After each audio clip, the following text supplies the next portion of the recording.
think you know David's story. A boy. Ended, so it just makes life. What's going on, gang? I'm back again with another video.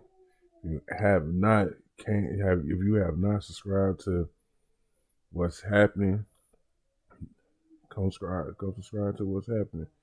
We're finna see what's up with this video right here, man. Let's see what they got going on in it. Let's get it.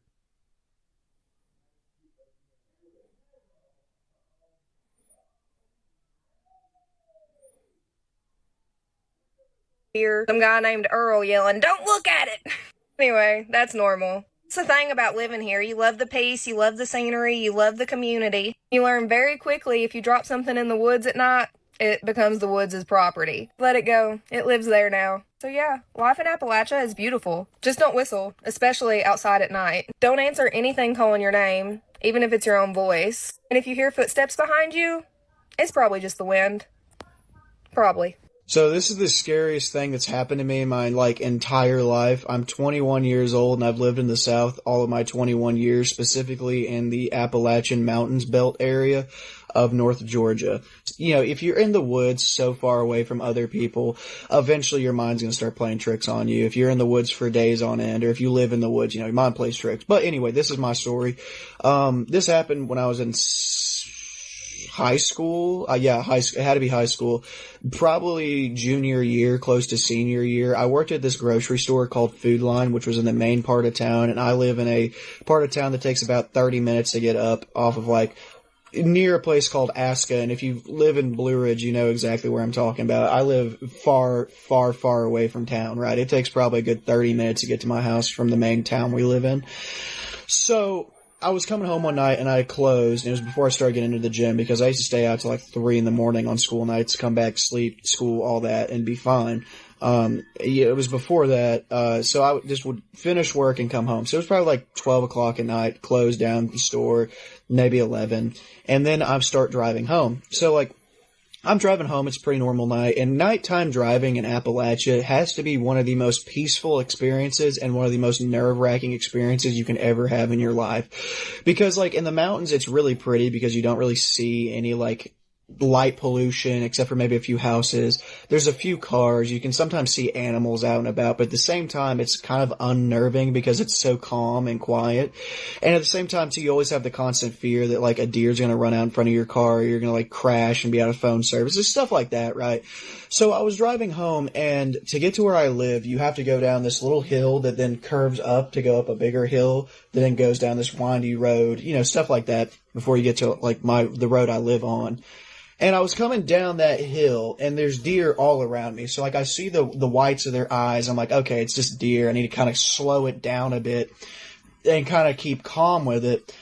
And then this unnervingly, strong amount of dread just washed over me. And it was before I started to get back into Christianity. So, now I see that as, a warning thing. I was just like, oh, it's probably just my nerves, And I was just driving. And this dread got worse. You ever had that dread just so tight in your chest? It feels like there's a syrup in your throat almost with it. That's how I felt. So I'm driving. So I ever had that feeling, man, when you'd have been somewhere and it's nighttime, it's dark, you in a house or something by yourself, and you may go to a certain room or whatnot, and then you just had an overwhelming feeling man, I need to get up out of here. I'm guessing that's the type of feeling he's somewhat describing, but I have felt that way before. Crazy, man. Driving, I have my windows down, and I'm driving, listening to music, and over the music, because I think I was listening to probably some kind of divorced dad music or some sad emo shit. I don't know, but I hear in the woods next to so to better clarify. And the little dip part, when you're starting to come up, there's 2 fields and there's houses. There's 2 little open areas. And then there's a hill that comes down where this sawmill sits. And it's no trees because the sawmill's there. And I see it. In the best way, and I swear to you when I say this, and I'm getting teary-eyed thinking about it, there was a deer on its hind legs running down that hillside. And from where I'm sitting in my car window, I can see it perfectly. And it's like I look at it, my brain processes it, and I have to go back to the road, right?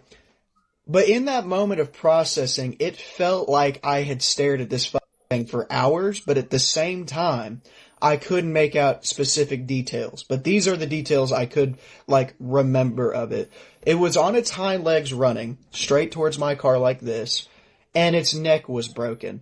It scared the shit out of me, because I remember its neck was, like, loose and flopping, and it was like this, like that. And it was running on 2 legs at my ass, like towards my car. So, Man, if that ain't some weird, you know what? Ain't no way.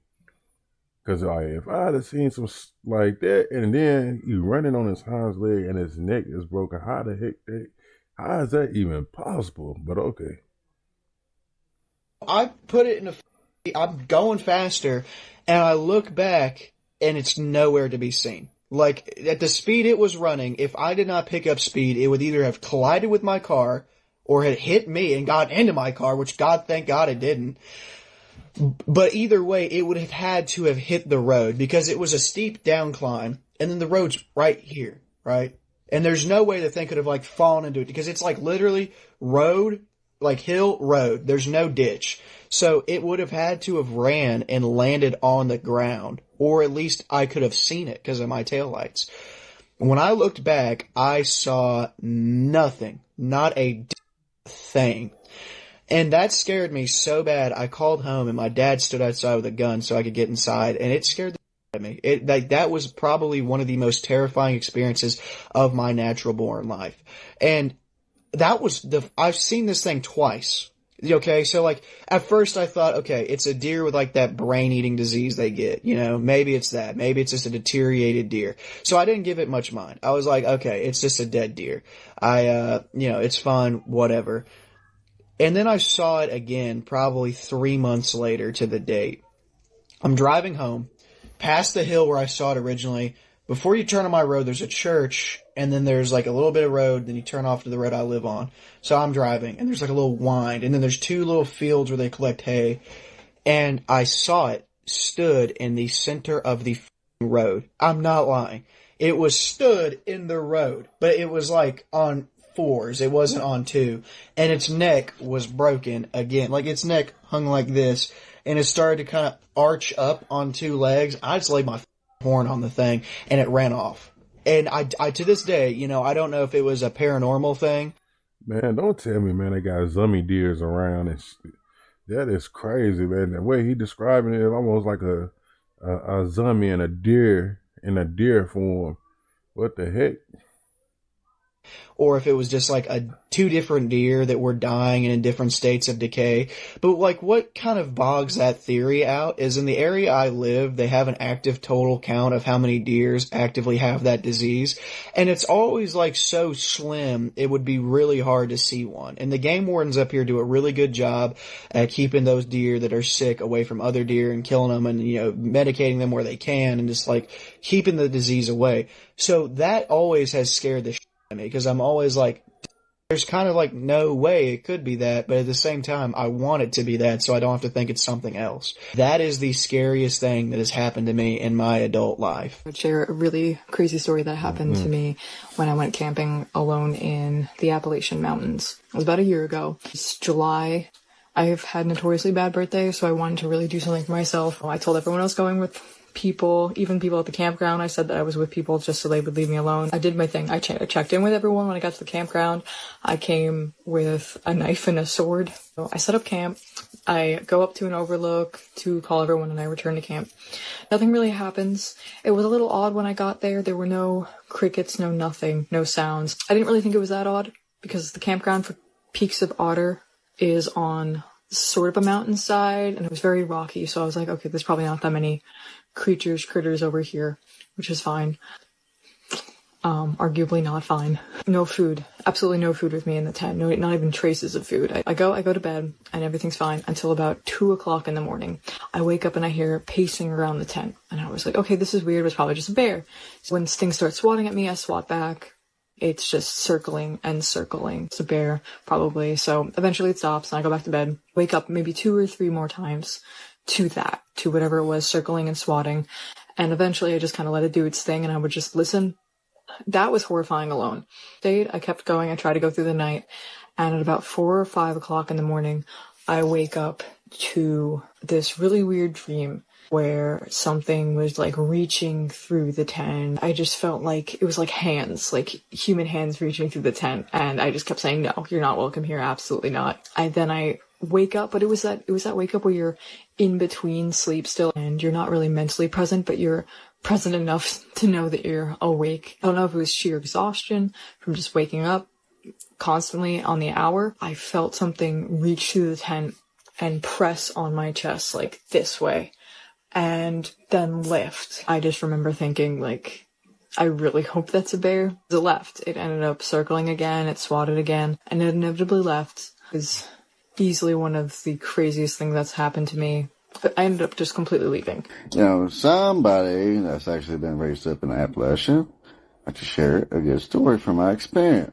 So I was raised up in these mountains, and you know, we used to play hide and seek in the mountains. We used to go, hiking all the time, and we just used to do all kinds of stuff. And pretty much a lot of these mountains in this area where I grew up in, I pretty much can tell you about. Well, there's one particular mountain I won't hardly go up. I mean, I'll go up the mountain, but I won't cross the mountain. Like, go up to the top, and then go back and go down the other side. Okay, so in the fall, I do like to go ginsening and dig up yellow roots, make a little extra money. Who wouldn't? So I've been kind of spooked and stuff like that, and I really haven't been back up that mountain ever since this happened to go ginsening, and there is just a lot of ginseng and a little bit of yellow root, but, it's a pretty good amount of ginseng up there. So this particular time, I'll always take that orange construction tape with me. I tie around a tree or a tree limb or something like that. So, like, every so often, like every 20 yards or whatever. So I know how to make my way back because you really just can't trust these animal trails. Because one minute you'll be going on the same animal trail and then it'll split up in like 3 or 4 animal trails. And you just don't know, like, and then when you carry on the same path and everything, and then when you start digging ginseng and stuff like that, and then you're looking around, and then you start to see like 3 or 4 animal trails. Like, well, which way do I go? So that's the reason why, the orange tape. So one particular, day, doing some ginseng, and I actually walked over, it's actually pretty cool. So I got on top of the mountain and went on the other side because usually one side of the mountain is a wet side, the other side of the mountain is a dry side. So what that means is one side of the mountain is always things wet, muddy, the soil is really great. And then on the other side of the mountain, dry. There's still vegetation, stuff like that, but the ground is just really dry. And so, I was on the wet side, and then I got on top of the mountain, crossed over, and then I started looking down, I was like, wait a minute. Hey, that's a wet side too. So let's go check out, see if there's any ginseng. Because ginseng grows on the wet side of the mountain. So as I was going down, and I was putting up my orange tape and everything like I usually do, and I ran into like one of the biggest patches of ginseng I ever saw before in my life. I was really excited, so I started digging up ginseng and everything. So I was there about at least a good hour and a half digging up ginseng. And I made a pretty good amount. Like, I got like 8 or 9 ounces of ginseng. It's actually pretty cool. And so, this where I can't explain it. This is where I get spooked at. So, I was going back the way I came from.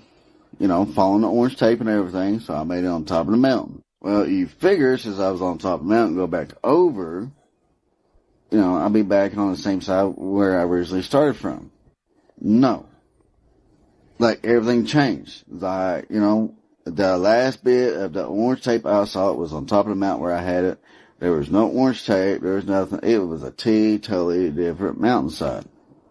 And so, I was just walking through there, and I was sitting there trying to figure out where I was. I couldn't, so I was like, well, alright, so there's a bunch of creeks. If I know there's a creek, if I can hear water, I know there's a creek, and if there's a creek, there's a road. Because around here in Appalachia, where I live at, the creek is usually by the road, like 90% of the time. So, go figure. So I kept on walking and walking, and, then I said, screw it. So, I went back, like the way I came, got back on top of the mountain. Totally different. I couldn't find my orange tape or nothing. I was like, okay, now something's getting weird. So then I said, screw it. You know what? I am just going to completely get off the mountain right here. So I went down the mountain. So all of us people that's been raised in Appalachia, we was all raised up. The easiest way up a mountain and down a mountain is zigzag. So you just won't go completely down, sprain your ankle, break your ankle, or anything else like that. And going up the mountain, you just won't get completely winded. So it just makes life a whole lot more easier. So anyway, I was zigging down,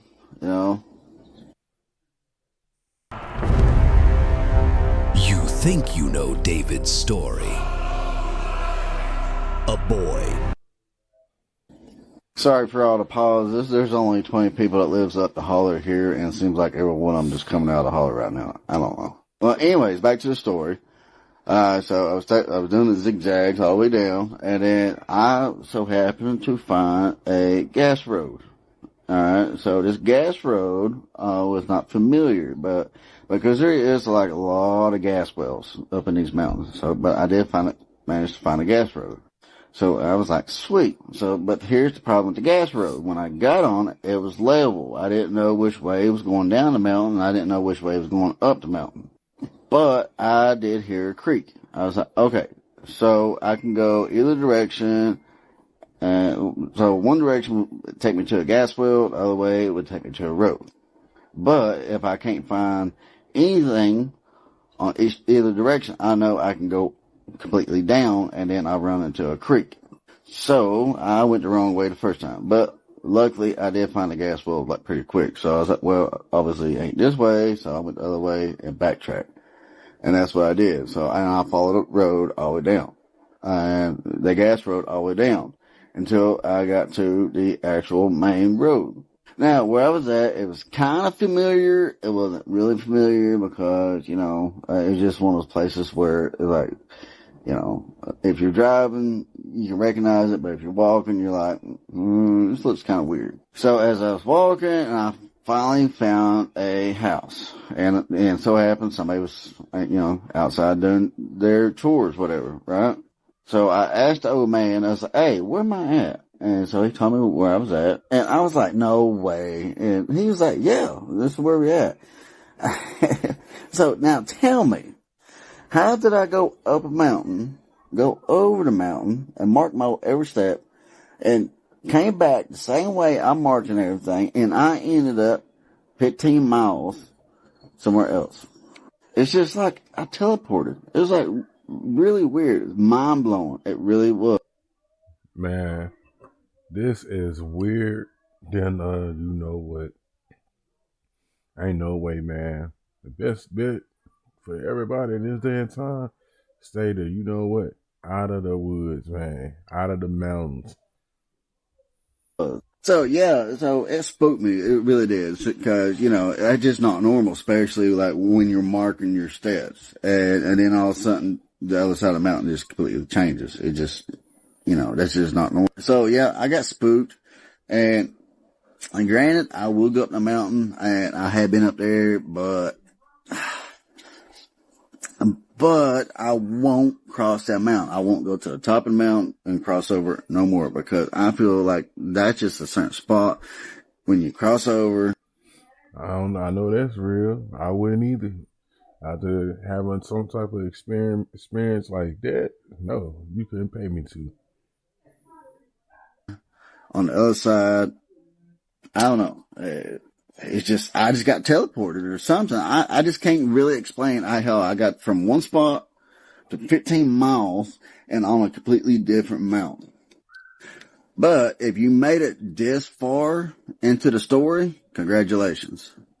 So, as personal experience and somebody that's been born and raised in Appalachia, if you're going to go on the Appalachian Trail, or half a McCoy Trail, Appalachian Trail, just stay on the trail. These mountains are unforgiving. These mountains can be tricky. Just like I just said, the best thing that you can do, stay out of the woods, out of the mountains, man. And this day of time, because you never know what's out there. Me personally, I believe it's things out there, because I had my own personal experience, but that's another day or another video. And you just never know what you'll end up finding on these mountains. These mountains hold centuries of secrets, and we're only scratching the surface. Make sure to subscribe. All right, guys, man, that's the end of the video, bro. Hey, man, make sure you just like, comment, and subscribe, man, to what's happening. If you like what I'm doing, man, just share the video with somebody else, man. May like what I'm doing. Y'all catch me in the next one. Peace.